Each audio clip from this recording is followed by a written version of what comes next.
श्री शिवाय नमस्तुभ्यम दोस्तों, जैसा कि दोस्तों आप सब जानते हो, कल है शनिवार का दिन और शनिवार के दिन पड़ रही है एकादशी तिथि, जिसे वरुणनी एकादशी के नाम से जाना जाएगा। दोस्तों बस आपको एकादशी तिथि के दिन स्वेधा स्वेधा स्वेधा वाला एक अचूक उपाय करना है। यदि आप इस उपाय करते हो ना, तो आपकी जो भी मनोकामना होगी, भोले बाबा और माता पार्वती इस आपकी मनोकामना को अवश्य ही पूरी कर देंगे।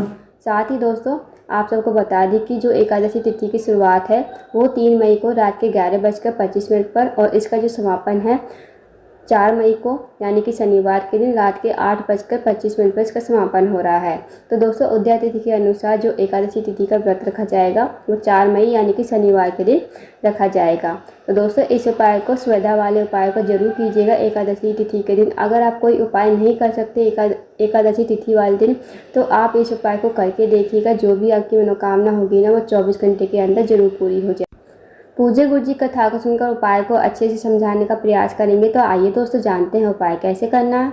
दोस्तों पहला जो उपाय है मनोकामना पूर्ति के लिए है। यदि आपकी कोई मनोकामना है काफ़ी दिन से अधूरी पड़ी है, तो बस आप इस उपाय को कर लीजिए।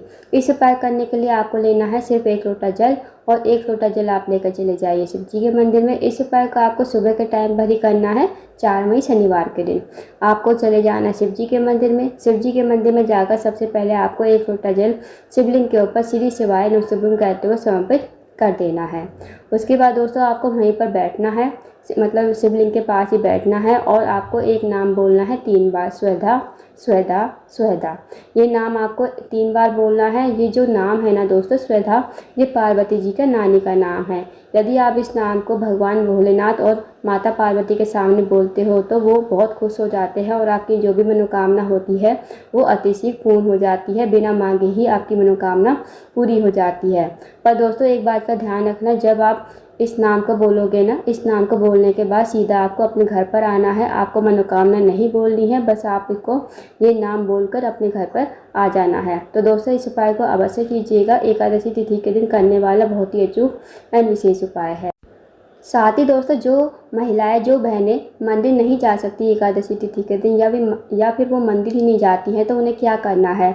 उन्हें अपने घर पर एकादशी तिथि के दिन यानी कि शनिवार के दिन रसोई घर में आसन लगाकर बैठ जाना है। और श्रद्धा स्त्रोत के 11 श्लोक आते हैं दोस्तों। आप या तो जो पूजा वाली दुकान होती है ना, वहाँ से बुक ले आएँ, नहीं तो आप गूगल पर सर्च करके भी श्रद्धा स्त्रोत के 11 श्लोक का पाठ कर लीजिए। जब आपके श्रद्धा स्त्रोत के 11 श्लोक का पाठ हो जाए, तब आपको भगवान से प्रार्थना कर लेनी है, अगर हमसे कोई भूल हो गई हो, क्षमा हो गई हो, तो हमें माफ़ करें और हमारी जो भी मनोकामना है, मनोकामना को पूर्ण करें। बस आपको एक छोटा सा उपाय करना है। यदि आप मंदिर नहीं जा सकती तो अपने घर पर ही ये उपाय अवश्य कीजिएगा। अब जानते हैं दोस्तों अगले उपाय के बारे में। अगला जो उपाय है दोस्तों, यदि आपने किसी व्यक्ति से पैसा लिया है या फिर किसी व्यक्ति को पैसा दिया है, आपका पैसा लेकर भाग गया है, या फिर आपके घर का कोई व्यक्ति जुआ खेलता है, शराब पीता है, मदिरा पान करता है, या फिर वेश्यावृत्ति में बहुत ज़्यादा चला गया है, तो इस उपाय को भी अवश्य कीजिएगा। इस उपाय करने के लिए आपको लेना है सबसे पहले 1 लोटा तांबे का लोटा लेना है। साथ ही आपको उस लोटे में डालना है गंगा जल।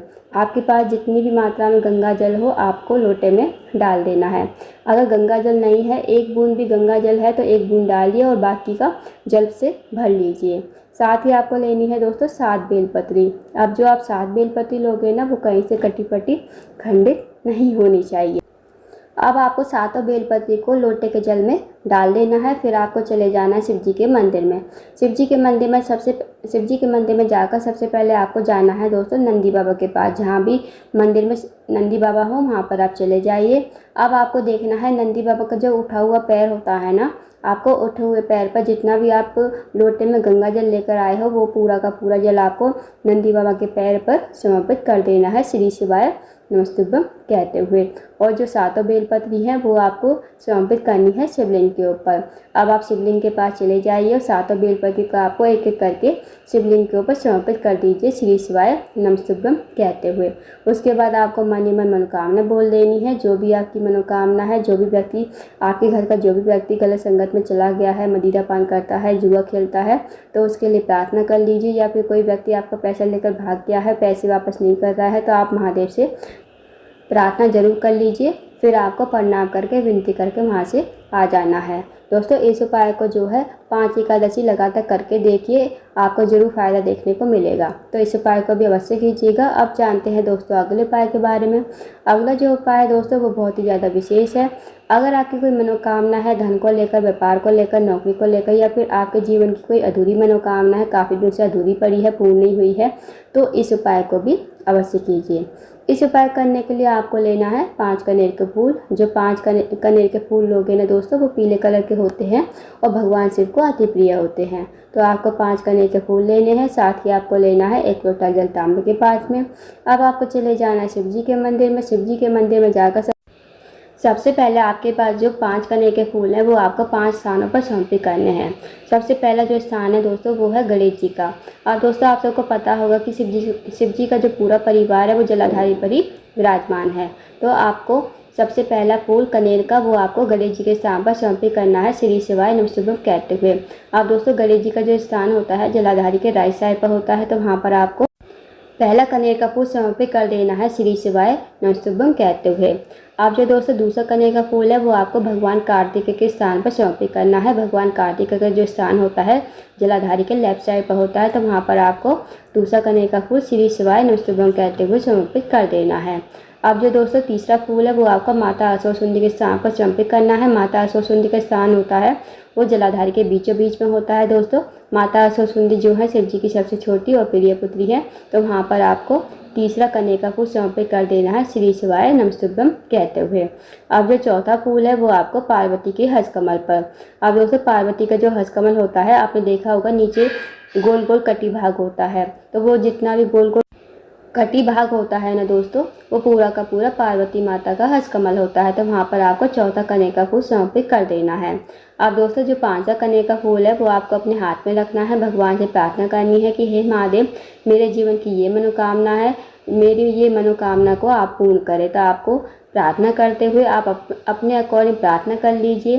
सच्चे मन से प्रार्थना कीजिए दोस्तों, सच्चे मन से मनोकामना कहिए और इस कनेर के फूल को श्री शिवाय नमस्तुभ्यम कहते हुए शिवलिंग के ठीक ऊपर समर्पित कर दीजिए। अब जो दोस्तों आपके पास 1 लोटा जल है ना, 1 लोटा जल आपको थोड़ा थोड़ा जल जो भी आपने कनेर के फूल चढ़ाए थे जहाँ जहाँ पर, सबसे पहले गणेश जी के स्थान पर थोड़ा सा जल, फिर थोड़ा सा जल आपको भगवान कार्तिकेय, माता सरस्वती, फिर पार्वती के हस्तकमल पर, और जितना भी जल बचेगा वो आपको शिवलिंग के ऊपर श्री शिवाय नमस्तुभ्यम कहते हुए समर्पित कर देना है। बस दोस्तों आपको इतना सा छोटा सा विशेष उपाय करना है। इस उपाय को अवश्य कीजिएगा। एकादशी तिथि का दिन है, बहुत ही विशेष एंड खास होती है एकादशी तिथि।